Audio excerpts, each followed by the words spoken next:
Bonjour, je suis le frère Hervé Ponceau et je vais vous parler de ma rencontre avec un enfant qui s'appelait Gaspard Clermont.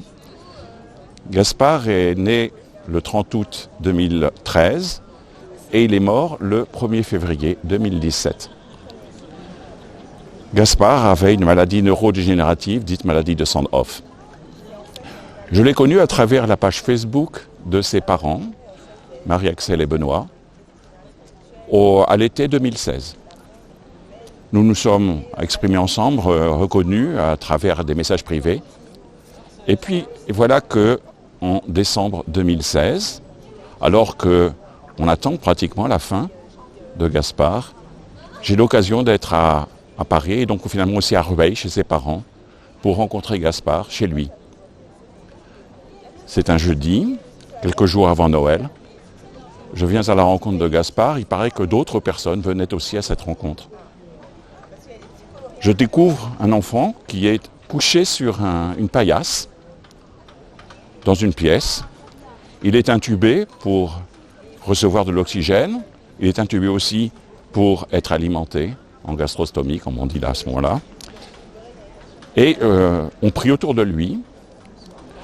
Je me penche vers lui.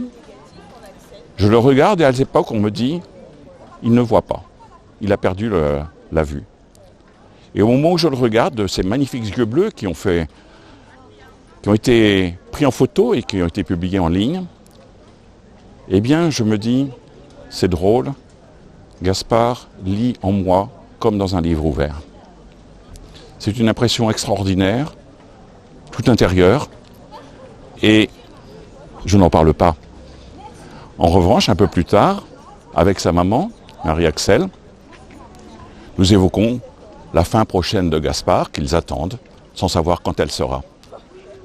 Et Marie-Axel me dit, eh bien, je voudrais que ça soit pour une fête du Christ. Ça sera moins triste. Et moi, je lui dis, Marie-Axel, j'espère être des vôtres pour l'enterrement. Gaspard continue son chemin de vie sur Terre. Et vient l'épiphanie, Gaspard est toujours là. Finalement, Gaspard va décéder le 1er février 2017. Alors vous allez me dire, c'est pas une fête du Christ. Eh bien si, parce qu'en fait, Gaspard est décédé dans les bras de sa mère, Marie-Axel, à 18h15. En l'occurrence, pour les premières vêpres de la présentation de Jésus au temple. Gaspard est présenté à Jésus en son temple ce 1er février 2017 à 18h15. J'apprends la nouvelle avec beaucoup de tristesse un peu plus tard, au cours de la nuit. Et un peu plus tard encore, j'apprends que je pourrai assister à l'enterrement que je vais concélébrer, qui aura lieu à Versailles. Ses parents avaient donc publié une page Facebook remarquable qui a touché jusqu'à 120 000 personnes. Lorsque je suis rentré de cette rencontre de décembre, à mon couvent de Montpellier, les frères m'ont dit « Tu veux en parler ? Parce que c'est toi qui prêches pour Noël. » J'hésitais, et puis je me suis rendu compte qu'en fait, en venant chez eux, en venant auprès de Gaspard, j'étais venu comme auprès de l'enfant de la crèche, comme un des bergers ou comme un des rois mages. Voilà. Et donc j'ai prêché là-dessus. J'ai publié cette prédication en ligne.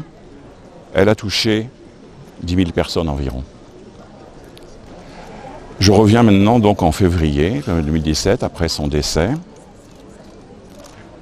Gaspard est maintenant enterré à Rueil, où vivaient ses parents, au cimetière ancien, dans une magnifique tombe blanche.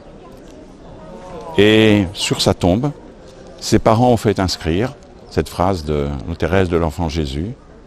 « Je passerai mon ciel à faire du bien sur la terre. » À chacun de mes passages à Paris, j'essaye d'aller à Rueil sur la tombe de Gaspard pour le rencontrer, pour discuter avec lui. Et il y a toujours beaucoup de gens autour de moi, et je le vois en ligne, qui ont été marqués par Gaspard. Il a touché à travers sa maladie, à travers sa faiblesse, il a touché des milliers de personnes. Et en fait, au-delà de lui, au-delà de ses parents qui ont écrit la page, c'est Dieu lui-même qui s'est approché de tous ces gens-là et de moi-même en particulier.